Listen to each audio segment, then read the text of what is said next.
Hello there and welcome to Hermitcraft. Today I'm going to be showing you how you can mess with your friends by building these 5 killer traps. Beware though, some of these traps may make you or your friends lose your items.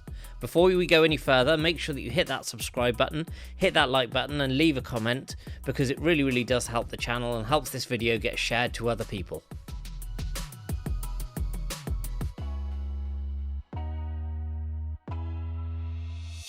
This chest contains everything you'll need to build this trap.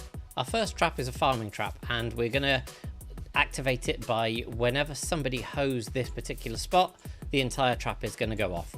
Now, in order to make sure that you get the maximum devastation for this one, we're going to do the same on all 4 sides, but I'm just going to show you one side. So what we're going to do is we're going to dig out 5 blocks along, and we're going to dig out 2 blocks down like so, and then we're going to dig out 1 more block down like this, so we've got 3 blocks down. Underneath this main block, we're going to have an observer facing into that.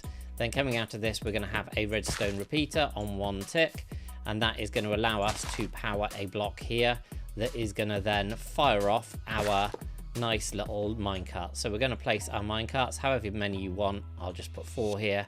And then lastly, we have a second piece of powered rail there. And now we just fill it in. So we just fill this in like so. Fill in all of the gaps, and once we've done that, all we do is then hoe everything but this space, so somebody will think, oh, why is that space not been hoed? Come along like a good Samaritan, and boom.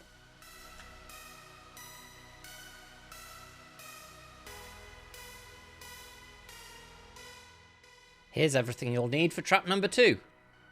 The next trap is a farming trap using a composter, which we're going to place here. And this is good because when you fill the composter, it doesn't always change block state immediately. It's only when it gets to a new level of composting that it does that. So what we're going to do is we're going to clear out some space now, and this is going to go 4 along and 2 deep. Fill that in and give ourselves a little bit of extra space here as well. So we are going to start with an observer feeding into the composter like so. That's going to go and power this block. For a server, again, we'll probably need a repeater with a little bit of delay, and then we can have a block that gets powered with 2 powered rails next to that. This is where the minecarts are going to go. So now we can just simply place our minecarts on here, 3 minecarts, fill this whole place in, and this trap is now good to go.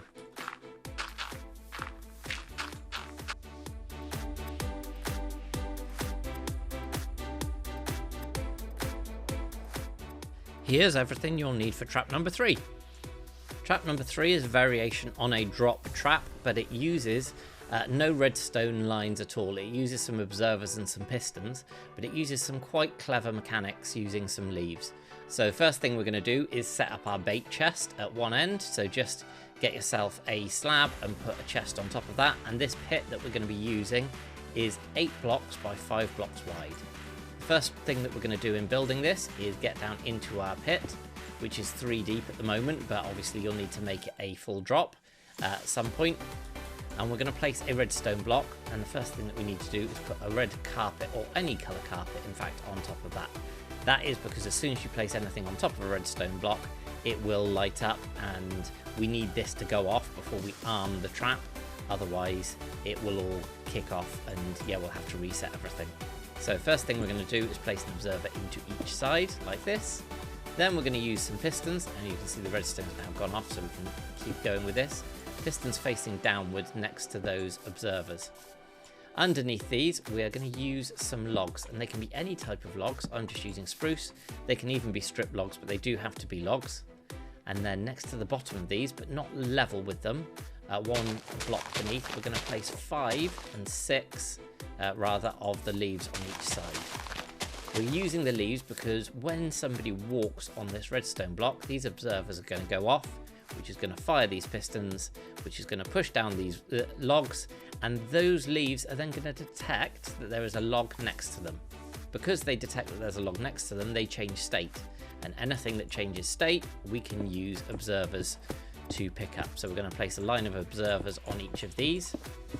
Those observers are then going to feed into another line of pistons going across like so, and these are the pistons that are going to fire as soon as anybody steps onto this. Now we're going to use another quite useful mechanic, which is some more leaves on the front sides of these here pistons, because as soon as a piston fires, it will break a leaf. So that will mean that these will immediately get broken and anybody on top of them will fall down. On the gap in between, we're just going to then use some signs like so, going all the way across. And here, and we're going to have 2 more signs, not that they'll ever get that far, on either side of this. And then all the way down, and we don't need these, so I'll just fill it in with leaves, because again, these won't be necessary, but we're going to fill it all the way down with some carpets, and these carpets will go on top of, and we'll need to shift click onto the signs like so, on top here. The walls are going to go around the edge. I will also dig down a nice deep pit, and I'm going to be using some of the lovely pointed dripstone to put in the bottom so that you don't need to dig quite so deep before it will kill somebody.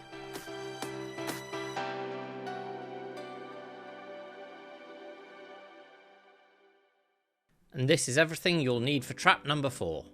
Trap number 4 is going to be an activated fall trap. So what we're going to do is we are going to build a trap that tempts somebody up to the top of a platform, and then once they get to the top of the platform, by pressing a button, the platform will suddenly disappear beneath them. So first thing we're going to do is choose where we want this, and we're going to dig down 3 blocks.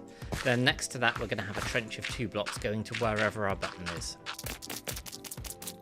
We're then going to take out the block underneath this tree, and we're going to run some redstone coming through underneath like so, and let's put a repeater in just in case so the signal doesn't run out.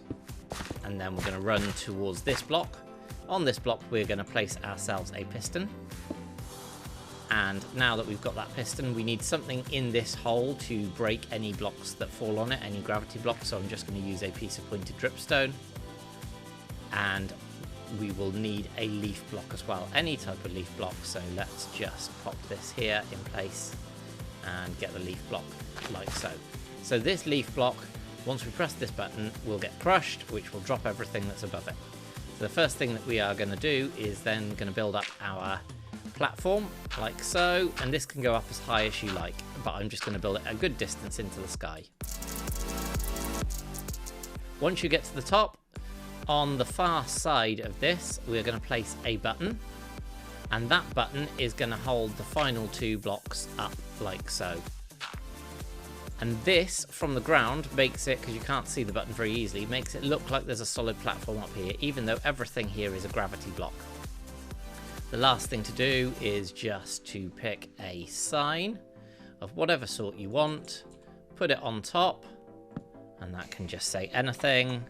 Bye.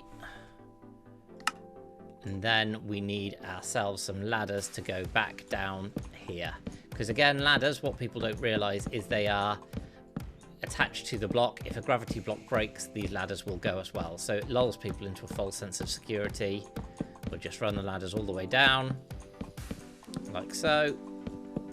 And the last thing to do once we get down to the bottom is to just then take some gravel and fill this in all the way along. And then some grass to fill in the rest of the gap. Here we will need another block, so we'll just use some wood on top just so that the signal can go down. But now, as soon as you see somebody get to the top and read the sign, you press the button, everything will drop and they will fall to their deaths.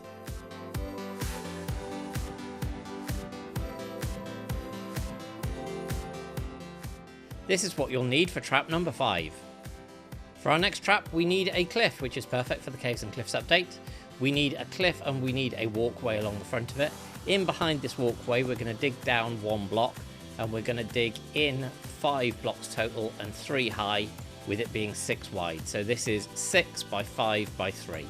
In here, the first thing that we're going to do is we're going to prime this. We're going to place our redstone ore. We're going to place a couple of pieces of redstone ore and then some just in the mountain so it looks like it's part of a vein. And we'll then need to prime this by placing some of this snow on top of it, and that just makes it a little more difficult to see the redstone from here. In a bit we're going to put a observer against that, but now what we're going to do is leave a line of this, and we're going to run a line of redstone dust. From the redstone dust, we're going to place some repeaters rather, and those are all going to be on 1 tick. And those repeaters are going to face into a block like so.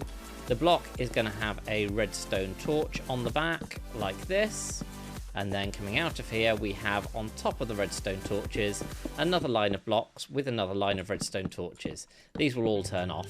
We then have a final line of blocks above those redstone torches that will be powered by the torches when they come on. And the last thing that we're going to do is place our pistons. So we're going to have 2 lines of pistons going along. So 12 pistons in total here, coming along like this.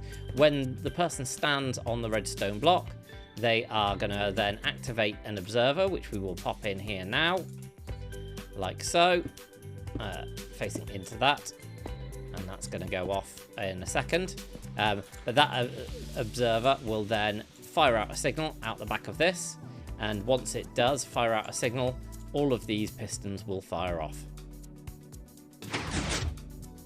as you can see. So the final thing for us to do is to cover all of this up. And we're going to do this firstly with a layer of stone, but you can put any blocks in you want. And then we're going to have another layer, and this time we're just going to use some redstone and make it look like it's part of an ore vein going up like this, and just fill the rest in with just some stone as well. So that is now all primed. As soon as anybody stands on that, it will then push them off the cliff. I hope you've enjoyed these traps. If you have, make sure you like and you leave a comment. Both of those really help the video get shown to more people who might be interested.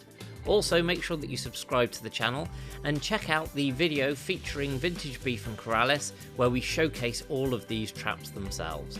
All that's left to be said is thank you very, very much for watching, and I will see you all next time on Hermitcraft. Bye!